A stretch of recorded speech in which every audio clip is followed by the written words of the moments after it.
TV online in TV media network से हूँ और आज पूर्वी सिंहभूम के विधायक सरजू राय जी के आवास के सामने हमारे कुछ यूथ, और आप कहेंगे कि यूथ कौन, तो ये fair price shop dealer association के लोग हैं कि जो अपनी अर्जी, अपनी मांग की गुहार करने के लिए विधायक जी के आवास पे आए हैं। तो गुहार क्या है, आप अगर सुनेंगे तो आपको भी आश्चर्य होगा कि जिन लोगों के कर्तव्य से, जिन लोगों के कर्मठता से 2.5 से 3 साल जो कोविड के क्षेत्र टाइम में इन लोगों ने लोगों को राशन दिया है और लाखों लोगों की ज़िंदगियां इन लोगों ने बचाई है, उनके चेहरे आप सामने देख लीजिए जो सामने आपको दिखाई दे रहे हैं। लेकिन इनके साथ क्या न्याय है कि मई महीने का जो डिस्ट्रीब्यूशन के लिए पब्लिक डिस्ट्रीब्यूशन सिस्टम के थ्रू जो राशन मिलता है वो बकाया है, तो मई महीने को वेव ऑफ करके कहा जा रहा है कि मई का तो नहीं मिलेगा लेकिन आप जून का लेके जाइए। अब आप बताएं कि ये टेक्निकल खामियां और इस तरीके की गड़बड़ियां जो सरकार अपने सिस्टम के फेल होने की वजह से करती है, तो ये हमारे युवा एंटरप्रेन्योर, युवा बिजनेसमैन, ऐसे लोग क्यों इसका खामियाजा भुगते। तो मैं ज़रूर चाहूँगा कि इस पोद्दार जी से बात करें, प्रमोद जी से बात करें कि ये अपनी तकलीफ़ों को विधायक जी से कहा तो नटशेल में एक लाइन में बताएं कि क्या उसका निष्कर्ष था और क्या आपने कहा है। मैंने विधायक महोदय से मिल करके कहे हैं कि पूरे ज़िले में 1485 डीलर हैं, जिसमें मात्र 450 डीलर को अभी तक मई महीना का राशन, किसी को पीएमजी, किसी के एनएसएफ नहीं मिला है, जबकि बगल के डीलर को मिल रहा है, बगल के डीलर को नहीं मिल रहा है, जिसके चलते लाभुक जो है कि समझने के लिए तैयार नहीं है। और हम लोग को अभी कहा जा रहा है कि अब मई का माल जिसको मिल गया, जिसको नहीं मिला है नहीं मिलेगा, जून का माल मिलेगा। तो जब जून का माल मिलेगा तो मई का राशन कैसे बंटेगा, ये सबसे बड़ा समस्या उत्पन्न हो रही है। जी, एक आप किस नाम से आपका डीलरशिप है? गोपाल साहब। ठीक है, आप बताएं क्या आपने ग्रीवांस दिया है?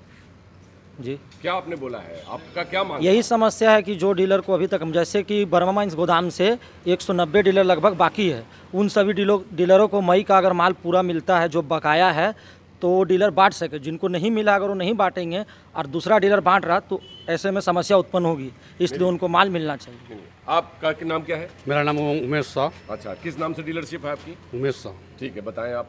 समस्या ये है कि हम लोग का जो राशन जो मई महीना का जो दिया गया कुछ डीलरों को, तो उसमें बैंक का माध्यम से दिया जा रहा था, बीटी का माध्यम से। जब आपने बीटी का माध्यम से मई महीना का राशन जो आपने डीलरों को दिया है, तो हम लोग 119 डीलर जो हम लोग बचे हुए हैं उनको आप क्यों नहीं दे रहे? हम लोगों का साथ सौतेला व्यवहार क्यों किया जा रहा? जी, ये आपकी मांग है, आप बताएं। मैं रुपेश कुमार सिंह। जी बताएं। सर, कहने का मतलब है कि अभी तक ये जो हमारे साथ काफ़ी अभद्र व्यवहार किया जा रहा है। वहाँ पे भी जाते हैं हम लोग गोदाम में, तो गोदाम में कहा जाता है कि कल मिलेगा, परसों मिलेगा, करते करते हम लोग भी अपने कस्टमर्स को देते हैं मौका कि 3 दिन का मौका दे रहे हैं, 4 दिन का मौका दे रहे हैं, 4 दिन के बाद आप आइए, और इससे कस्टमर्स हम लोग के विश्वास से जाते हैं अपना घर और फिर दोबारा 4 दिन बाद आते हैं। तो ये हम लोग के साथ सही नहीं है। और बाकी जो आप लोग भाई बताएं कि कैसे कैसे हम लोग हाथ हुआ है। जी, आपको ये जानकारी इन 4 बंधुओं से बात करके, प्रमोद जी से बात करके पता चल गया होगा कि माजरा क्या है। माजरा ये है कि पूरी ऑफिसर शाही है, पूरा लाल फीता शाही है, पब्लिक कंसर्न से मतलब नहीं। जो लोग पब्लिक से जुड़े हैं, पब्लिक डिस्ट्रीब्यूशन सिस्टम से जुड़े हैं, ये स्पाइनल कोड हैं पब्लिक डिस्ट्रीब्यूशन सिस्टम के, जो फ्री अनाज, फ्री गेहूं, चावल जो लोगों तक पहुंचाई जाती हैं, उसके ये लोग स्पाइनल कोड हैं।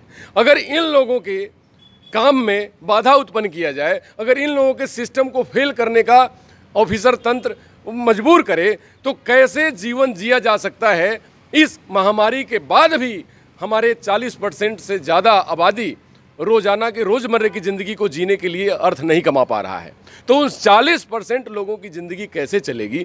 इन लोगों के अगर काम में व्यवधान उत्पन्न किया जाएगा, अगर इनके काम को अच्छे तरीके से अंजाम नहीं दिया जाएगा, इनको सहयोग नहीं की जाएगी, अगर सरकार नहीं करती है, तो 40% आबादी जो सिंहभूम की है, पूर्वी सिंहभूम की है, उनके जीवन को कैसे बचाया जा सकता है? ये बहुत बड़ी सवाल है और इस सवाल का जवाब मुख्यमंत्री जी को देना चाहिए। ये सवाल का जवाब उनके मंत्रालय को देना चाहिए, क्योंकि लोगों के जन कल्याण के लिए सरकार होती है, जन कल्याण के काम में बाधा उत्पन्न करने के लिए नहीं होती है।